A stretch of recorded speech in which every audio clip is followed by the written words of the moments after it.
मैं डॉक्टर शकील अहमद आप सभी लोगों का ऑल हिंदी यूट्यूब चैनल में हार्दिक स्वागत करता हूं। विभिन्न प्रतियोगी परीक्षाओं की दृष्टि से आज मैं आप लोगों के लिए अलंकार टॉपिक लेकर के आया हूं, जो कि अभी 28 तारीख में होने वाले जो यूपी टेट का एग्ज़ाम है उसमें अलंकार से संबंधित प्रश्न आते हैं। तो आप इस वीडियो को ज़रूर देखें और अगर आप हमारे YouTube चैनल पर पहली बार आए हैं तो उसको सब्सक्राइब करें, लाइक करें, कमेंट्स करें और वीडियो को आगे ज़्यादा से ज़्यादा शेयर करें, जैसे दूसरे जो इसमें भाग लेने वाले छात्र हैं उनको भी इस वीडियो का लाभ मिल सके। तो अब आप देखेंगे हमारे इस टॉपिक को। तो ये हमारा टॉपिक है आज का अलंकार, जो विभिन्न प्रतियोगी परीक्षाओं में पूछा जाता है। सबसे पहले आप देखेंगे कि अलंकार है क्या। तो शब्द और अर्थ, इन दोनों शब्दों के माध्यम से, किसके? शब्द और अर्थ, इन दोनों की सहायता से जब किसी काव्य की शोभा बढ़ाई जाती है। धर्म का मतलब यहाँ पर क्या है?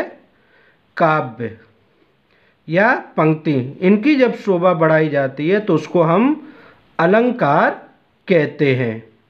ठीक। अलंकार के भेद, अलंकार के मुख्य रूप से दो भेद होते हैं। दो भेद होते हैं, शब्दालंकार और अर्थालंकार। शब्द अलंकार में आपका जो है अनुप्रास, यमक, श्लेष, पुनरुक्ति इत्यादि अलंकार आते हैं। अर्थालंकार में आपका उपमा, रूपक, उत्प्रेक्षा, प्रतीप, है ना, इत्यादि ये अलंकार आते हैं। कुल मिलाकर के जो हमारे अलंकार हैं वो करीब 25 अलंकार हैं, जिनकी चर्चा हम इस वीडियो में करेंगे। इसका अगला भाग हम आपको अगले वीडियो में भी देंगे, क्योंकि ये संभव नहीं है कि एक दिन में सारे अलंकारों का वर्णन हम यहाँ पर कर सकें। तो अभी कुछ अलंकारों का वर्णन यहाँ पर हम कर रहे हैं। सबसे पहले हम शब्दालंकार के ही भाग को लेते हैं और इस शब्दालंकार को हम यहाँ पर देखते हैं। तो इस शब्दालंकार का जो पहला है वो है अनुप्रास। अनुप्रास अलंकार क्या होता है ये देखिए। जहाँ पर वर्णों की आवृत्ति हो, वर्ण क्या है हमारे, जैसे का, खा, गा, घा, मा, ना, ज्ञा, ये क्या है हमारे वर्ण हैं। इनकी आवृत्ति जब होती हो तो वहाँ पर हमारा अनुप्रास अलंकार होता है। क्लियर है? किसकी? वर्णों की। ये वर्ण हैं, है ना, जैसे का, मा, ना, धा, है ना, ये क्या है हमारे वर्ण हैं ये। ठीक है। तो जब इनकी आवृत्ति किसी वर्ण शब्द में आपको मिल जाए तो वहां पर क्या होगा? अनुप्रास अलंकार। इसमें देखिए उदाहरण देखिए आप इसका। मुदित महीपति मंदिर आए, सेवक सचिव सुमंत बुलाए। अब मैंने आपको बताया था क्या वर्णों की आवृत्ति होती है। तो यहाँ पर देखेंगे ये माँ वर्ण है, यहाँ पर ये माँ वर्ण है, यहाँ पर ये माँ वर्ण है। ठीक। तो यहाँ पर किसकी आवृत्ति हुई? माँ वर्ण की। दूसरी लाइन में देखेंगे आप, सेवक सचिव सुमंत बुलाए। तो सेवक में सा आ गया, सचिव में आ गया, सुमंत में आ गया, है ना। तो यहाँ कौन सा आया? सा। तो इस माँ वर्ण जो है इसकी आवृत्ति हुई है, ये सा वर्ण है इसकी आवृत्ति हुई है। बार बार इनकी जब आवृत्ति हुई है तो यहाँ पर आपका अनुप्रास अलंकार होगा। क्लियर है? क्यों होगा? क्योंकि यहाँ पर माँ वर्ण की आवृत्ति, यहाँ पर माँ वर्ण की आवृत्ति, यहाँ पर माँ वर्ण की आवृत्ति। ठीक। वैसे ही दूसरी पंक्ति में यहाँ पर सावर्ण की आवृत्ति, यहाँ सावर्ण की आवृत्ति, यहाँ सावर्ण की आवृत्ति, इसलिए यहाँ पर क्या होगा? अनुप्रास अलंकार। अब जो अनुप्रास अलंकार है, उस अनुप्रास अलंकार के 5 भेद होते हैं। कितने? 5। यहाँ पर देखेंगे इसके 5 भेद। 5 भेद कौन कौन से हैं उनको हम यहाँ पर दिखा रहे हैं। सबसे पहला कौन सा हमारा? वृत्त्या अनुप्रास, है ना। वृत्त्या माने बोलना, गोल, है ना। वृत्त्या का मतलब क्या होता है? वृत्त, गोल, है ना। तो ये हो गया आपका वृत्त्या अनुप्रास। यहाँ पर क्या होता है कि जब किसी वर्ड की आवृत्ति एक से अधिक बार हो, तब वहां पर क्या होगा? आपका वृत्त्या अनुप्रास। ठीक है। तो यहां पर मैंने 2 उदाहरण दिए हैं। पहला उदाहरण आपका ये है, तरन तनुजा तट तमाल तरुवर बहु छाए। ठीक है। पहला उदाहरण क्या है? तरन तनुजा तट तमाल तरुवर बहु छाए। यहां पर देखिए ता, यहां पर देखेंगे ता, यहां पर ता, यहां पर ता, यहां पर ता, है ना। तो इस लाइन में किसकी? ता वर्ड की आवृत्ति हुई है। क्लियर है। तो यहां पर कौन सा होगा हमारा? वृत्त्या अनुप्रास। वैसे ही आप इसका दूसरा उदाहरण भी देख लें, सबई सुलभ सब दिन सब देसा सेवत सादर समन कलेसा। तो इसमें देखिए यहां पर क्या है? सा है हमारा, यहां पर सा है, यहां पर सा है, यहां पर सा है, यहां पर सा है। ठीक। दूसरी लाइन में देखिए, ये हमारा सा है, ये सा है, ये सा है और ये सा है। तो यहां पर कौन सा वर्ड आपको मिला? सा। सा वर्ड मिलने के कारण यहां पर वृत्त्या अनुप्रास है। ऊपर वाले में कौन सा आपको मिला? ता वर्ड होगा वृत्त्या अनुप्रास। क्लियर है। आगे है आपका लाटा अनुप्रास। देखिए जो विभिन्न प्रकार की प्रतियोगी परीक्षाएं हैं उनमें अधिकतर अब आसान सी चीज नहीं पूछी जाती है कि यमक अलंकार की परिभाषा बताइए, कि श्लेष अलंकार की परिभाषा बताइए, कि अनुप्रास अलंकार की बताइए। अब वो जो अलंकार है उन अलंकारों के अंदर से अलंकार पूछते हैं, और सबसे ज़्यादा ये अनुप्रास अलंकार है उससे सबसे ज़्यादा उदाहरण पूछे जाते हैं। तो इसको आप ज़्यादा से ज़्यादा समझने की कोशिश करें, है ना। तो दूसरा भाग हमारा क्या है? लाटा अनुप्रास। लाटा अनुप्रास क्या है? जब एक शब्द या वाक्य खंड की आवृत्ति उसी अर्थ में हो पर तात्पर्य उसका अलग हो। यानी कि शब्द जो है वो तो हमारे सेम हों, लेकिन अर्थ जो है वो हमारा अलग हो जाना चाहिए, है ना। कि हम कहना तो वही कह तो हम वही रहे हैं, लेकिन समझने वाला कुछ और भी समझ ले। यहाँ पर एक आप उदाहरण देखेंगे, उसके बाद फिर आप समझेंगे।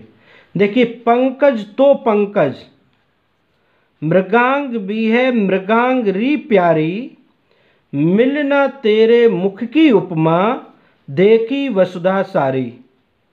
अब पंकज तो पंकज है, पंकज का मतलब एक क्या होता है? कमल होता है। मैंने यहाँ पर लिख दिया, पंकज का एक अर्थ जो है कमल है और दूसरे पंकज का अर्थ जो है वो कीचड़ है।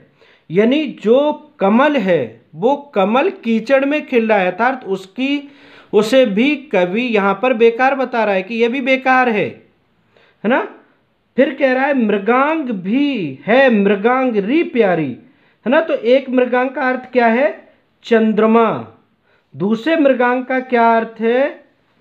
वो है कलंक से युक्त, है ना। मैंने यहाँ पर दिया है, मृगांग का एक अर्थ चंद्रमा और दूसरा कलंक से युक्त, है ना। तो वो कह रहा है कि पंकज तो पंकज की जो कमल है वो कीचड़ में खिला है, इसलिए वो भी बेकार है। मृगांग भी है मृगांग, और जो चंद्रमा है उस चंद्रमा में भी कलंक है। री प्यारी, वो अपनी प्रेमिका को से कह रहा है, मिले ना तेरे मुख की उपमा, मुख तेरे मुंह की उपमा माने तुलना करने के लिए हमें ऐसा कुछ भी नहीं मिल रहा है जिससे हम तेरी उपमा करें। देखी वसुधा सारी, हमने पूरी धरती देख ली, कहीं पर कुछ ऐसा नहीं मिला जिससे हम तेरी उपमा कर सके या जिससे हम तेरी तुलना कर सके। तो क्या था, वाक्य, खंड, शब्द, तीन चीजें थी। इनमें से कुछ भी आपको अगर मिल जाए लेकिन अर्थ जो है वो इसका अलग अलग हो। तो पंकज भी वही अर्थ है, यहाँ पर भी है, लेकिन अर्थ क्या है उसका अलग है, तात्पर्य क्या है अलग है। वैसे ही मृगांक और यहाँ पर मृगांक, ये दो शब्द आपको मिल गए, शब्द वही है लेकिन अर्थ जो है वो अलग अलग है। ठीक है, अब मैंने आपको लिखा था वाक्य, तो वाक्य के आधार पर एक आप उदाहरण देख लीजिए। जब उद्धव वापस आते हैं तो गोपिकाएं उद्धव से पूछती हैं कृष्ण के बारे में। क्या पूछ रहे हैं, हमको लिख्यो है कहा। क्या कहा उन्होंने, मेरे लिए क्या लिखा। हमको लिख्यो है कहा, हमारे लिए क्या लिखा। हमको लिख्यो है कहा, कहन सबे लागी। सब जो थी ये कहने लगी कि मेरे लिए क्या लिखा, मेरे लिए क्या लिखा, सब इस बात को कहने लगी। तो यहाँ पर मैंने आपको एक शब्द का उदाहरण दिया और एक वाक्य का, है ना। वाक्य की आवृत्ति भी हो सकती है और शब्द की आवृत्ति भी हो सकती है। क्लियर है। तो यहाँ तक मुझे लगता है कि आप लोगों ने सही से समझ लिया होगा। अगर आप हमारे YouTube चैनल पर नए हैं तो आप इसको सब्सक्राइब जरूर कर लें और वीडियो को लाइक कर दें और कमेंट्स करें। ठीक है, आगे देखिए आप। अगला जो है हमारा छेका अनुप्रास। छेका का मतलब होता है छेक देना, किसी को अलग कर देना। तो यहाँ पर क्या है कि जहाँ पर कोई वर्ड 2 या 3 बार ही प्रयोग हो। पिछले में क्या मैंने आपको बताया था कि वर्ड की आवृत्ति बार बार हो, जो मैंने आपको उदाहरण दिया था तरन, तनुजा, तट, तमाल, है ना। तो वहाँ पर क्या था, वर्ड की आवृत्ति थी। यहाँ पर क्या है, वर्ड की आवृत्ति तो है लेकिन वो 2 या 3 बार, इससे ज़्यादा नहीं होगा। उधर वाले में ज़्यादा बार रिपीट होगा, छेका अनुप्रास में कम बार में रिपीट होगा, है ना। जैसे उदाहरण से आप इसको समझ लीजिए, रहमन रहेला की बली, है ना। तो रहमन में 1 और 2, मैंने आपको क्या बताया, 2 या 3 बार ही प्रयोग हो। तो रा वर्ड की आवृत्ति कितनी, 2 बार हो रही है। क्लियर है। अब दूसरा उदाहरण भी आप इसका देख लिए। बंदेव गुरु पद पदम परागा, सुरच सुभाष सरस अनुरागा, है ना। अब आप देखिए इसमें, यहाँ पर पावर्ड है, यहाँ पर पावर्ड है, यहाँ पर पावर्ड है। मैंने क्या कहा, 2 से 3 बार, ठीक, 2 या 3 बार, 1 2 3, 3 बार आपको ये मिल गया और दा जो है वो आपको मिल गया, ठीक, 2 बार। पदम पदम परागा, है ना, पद पदम परागा। तो दा आपको 2 बार मिला, दा आपको कितनी बार मिला, 2 बार, और पा आपको मिला 3 बार। ठीक, मैंने आपसे क्या कहा, 2 या 3 बार। आगे देखिए, सुरिच सुभाष सरस अनुरागा। तो सुरिच में 1 सा मिल गया, सुभाष में 1 मिल गया और सरस में आपको मिल गया। ठीक, इसको हम इसलिए काउंट नहीं करेंगे क्योंकि उसी शब्द का है, तो एक बार हम उसको काउंट करते हैं। तो ये सा वर्ड जो है वो आपको 3 बार मिल गया। क्लियर है। अगला भाग देखिए आप, श्रुत्व अनुप्रास। अगला है आपका श्रुत्व अनुप्रास। श्रुत्व का मतलब होता है सुनना, है ना। श्रुत्व का मतलब सुनना, जहां सुनने में अनुप्रास हो। सुनने में अनुप्रास कैसा होगा, जब किसी शब्द के अंतिम वर्ड की आवृत्ति बार बार हो, है ना। अंत का, छेका में क्या था, पहले था, है ना। वृत्या में क्या था, पहले था, है ना। लेकिन यहां श्रुत्व में क्या है, इसमें अंतिम वर्ड की आवृत्ति की बात कर रहा है वो, कि जब अंतिम वर्ड की आवृत्ति बार बार हो तो वहां पर श्रुत्व अनुप्रास होगा। जैसे देखिए, कहत नटत रीजत खिजत मिलत लजियात। यहां पर ये ता वर्ड अंत में है, यहाँ पर अंत में तावड़ है, यहाँ पर तावड़ है, यहाँ पर तावड़ है, यहाँ पर तावड़ है और यहाँ पर तावड़ है। तो हर शब्द के अंत में आप देखेंगे तावड़ की आवृत्ति है। और मैंने क्या कहा कि अंतिम वर्ण की आवृत्ति बार बार हो, है ना। तो वहां पर क्या होगा, श्रुत्वानुप्रास, है ना। सुनने में कहत, नटत, रीजत, खिजत, मिलत, लज्जात, तो क्या है, तावड़ हमारा आ रहा है अंत में, है ना। सभी में आप देख सकते हैं, सारे शब्दों में। अब देखिए 6 का अनुप्रास में क्या है कि वर्ण की आवृत्ति 2 या 3 बार मिलेगी। वृत्या में क्या है कि इसमें किसी भी वर्ण की आवृत्ति बार बार आपको मिलेगी। लाटा अनुप्रास में क्या है, इसमें शब्द जो है वो वही रहेगा, लेकिन उसका अर्थ जो है वो बदल जाएगा और उसका तात्पर्य जो है कहने का वो भी बदल जाएगा। अर्थ के साथ साथ उसका तात्पर्य भी बदल जाता है ना। लेकिन श्लेष अलंकार में अभी हम बताएंगे कि लाटा अनुप्रास और श्लेष अलंकार में क्या अंतर होता है, कैसे आप उसमें अंतर कर पाएंगे। तो आप हमारा वीडियो जो है वो अंत तक जरूर देखें, जिससे कि आपकी सारी चीजें क्लियर हो सके। ठीक, अगला हम देखते हैं अंत्या अनुप्रास। अंत्या का मतलब होता है अंत में, है ना। अंत्या का मतलब अंत से आप समझ लीजिए। देखिए जब आप इनके अर्थ को समझ जाएंगे तो आपके लिए आसानी हो जाएगी, है ना। तो अंत्या का मतलब अंत, श्रुत्वा का मतलब सुनना, है ना। तो अंत्यानुप्रास में क्या है कि जहां पर पंक्ति के शब्द मान लें आप या वर्ण मान लें, ये समान हो, यानी एक जैसे, कैसे, एक जैसे हों, ठीक है, तब वहां पर क्या होगा, अंत्यावृत्या अनुप्रास। अब देखिए नाथ संबुधन भंजन हारा, हुई है कोई एक दास तुम्हारा। अब यहां पर हारा और यहां पर हारा, मैंने क्या कहा था, शब्द या वर्ण।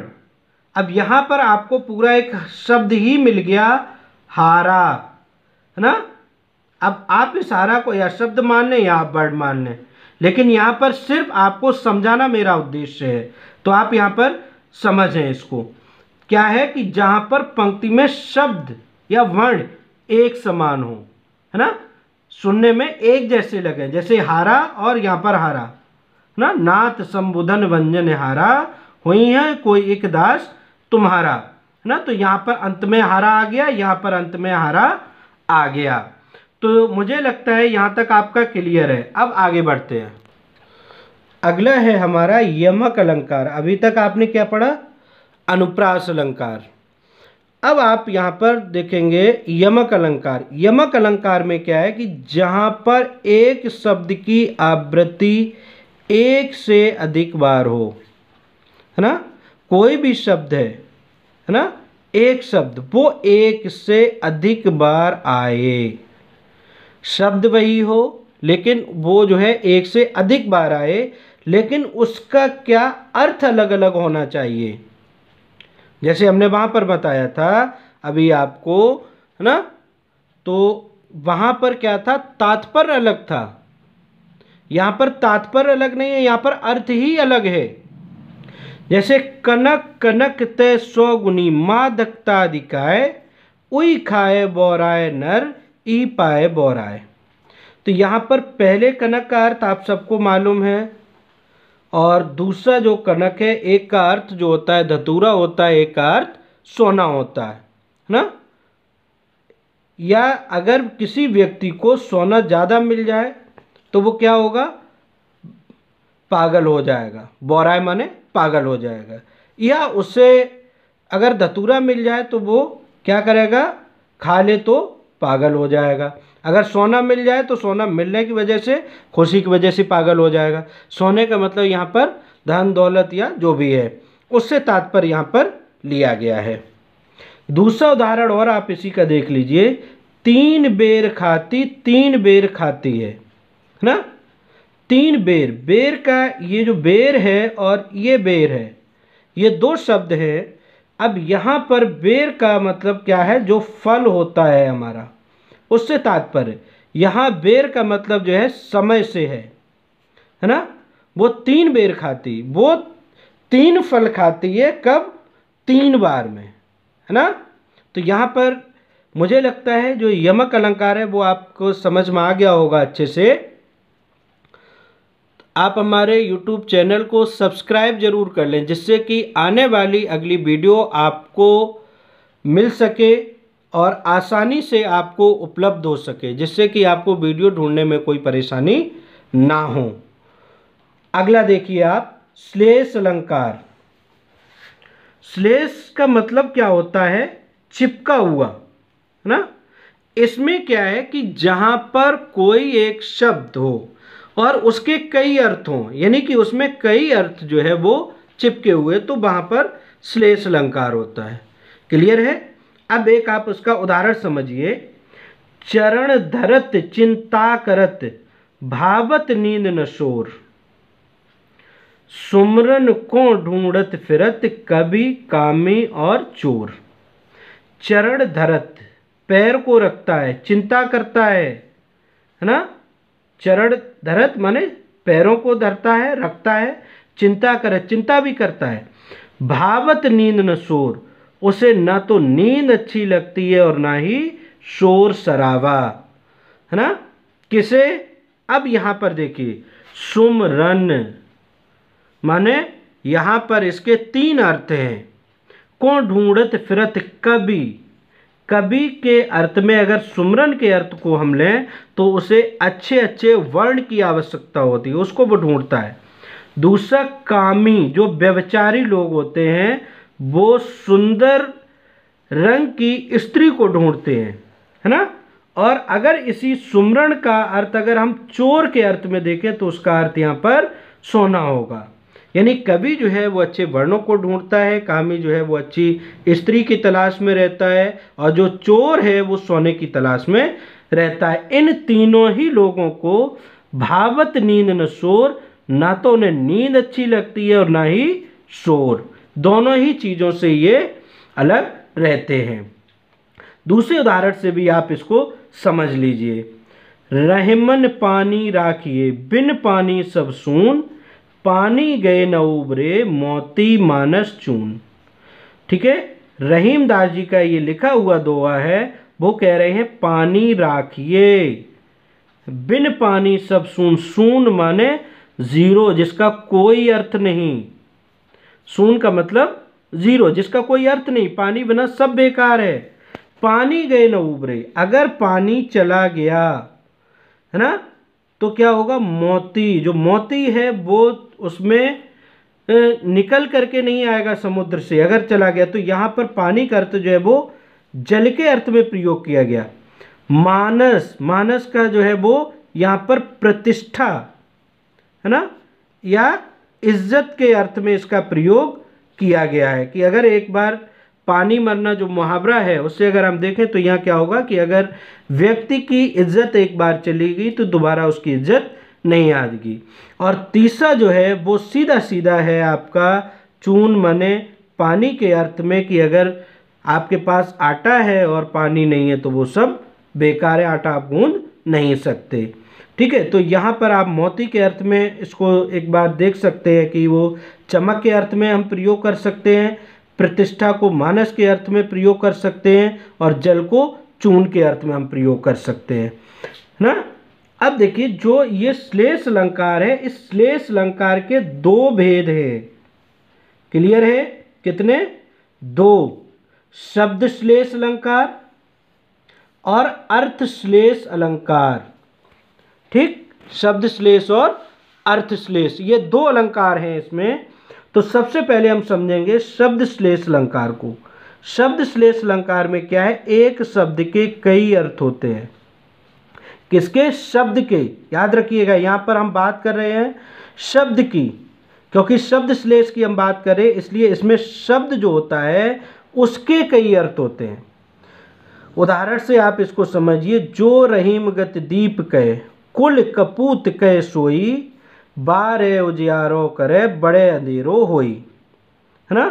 जो रहीम गति दीप की, है ना, गति दीप, दीप माने दीपक की, कुल कपूत कै सोई, है ना, कुल और कपूत, कुल माने परिवार और कपूत माने पुत्र, पुत्र और परिवार की वही गति होती है जो गति दीपक की होती है। ठीक है, अब कैसे होती है? बारे उजियारो करे, दीपक को अगर हम जला दें तो क्या करेगा? वो उजाला करेगा, दीपक के अर्थ में अगर हम ले रहे हैं, है ना। और कपूत के अर्थ में अगर हम लें तो लड़कपन से यहाँ पर इसका अर्थ हो जाएगा, है ना। अगर लड़कपन है तो क्या है? बचपना है, तो वहाँ पर वो उजाले के रूप में इसका अर्थ है। और बड़े, है ना, तो बड़े का मतलब एक होता है बड़ा होने पर, है ना, बड़ा होने पर अगर उसको हम बड़ा कर दें, या वो ही बेटा जो उसका लड़कपन है अभी, है ना, लड़कपन है, अगर इसको हम बचपन में देखें तो वो उजियारा माने हमारी आशाओं का एक प्रतीक होता है कि भाई इससे हमें कुछ मिलेगा। और अगर दीपक के अर्थ में अगर हम इसको देखें तो उसका अर्थ होता है जलाने पर, कि अगर हम दीपक को जला दें, है ना, तो दोनों ही सकारात्मक अर्थ में। दूसरा आप देखें, बड़े माने अगर हम उसको बड़ा कर दें, है ना, अंधियारो करे, बड़े होने पर वो अंधेरा करता है। या बड़ों का अर्थ अगर हम दीपक के अर्थ में लें तो उसका अर्थ होता है बुझ जाना, और बुझ जाए अगर तो वो अंधेरा कर देता है।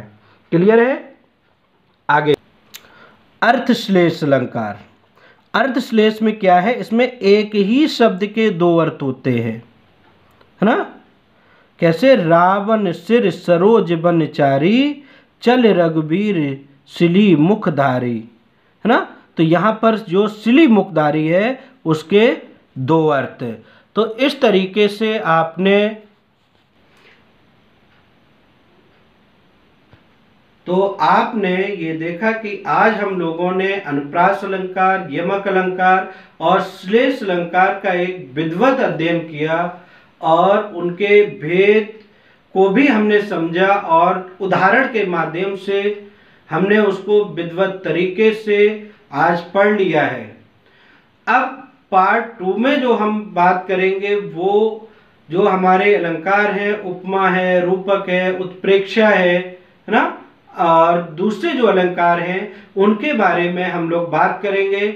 मैं उम्मीद करता हूं कि आप लोगों को हमारा वीडियो और ये जो आज मैंने आपको अलंकार पढ़ाया है ये आप लोगों को पसंद आया होगा, और मैं ये उम्मीद कर सकता हूं कि आप लोगों ने हमारे YouTube चैनल ऑल हिंदी को सब्सक्राइब कर लिया होगा।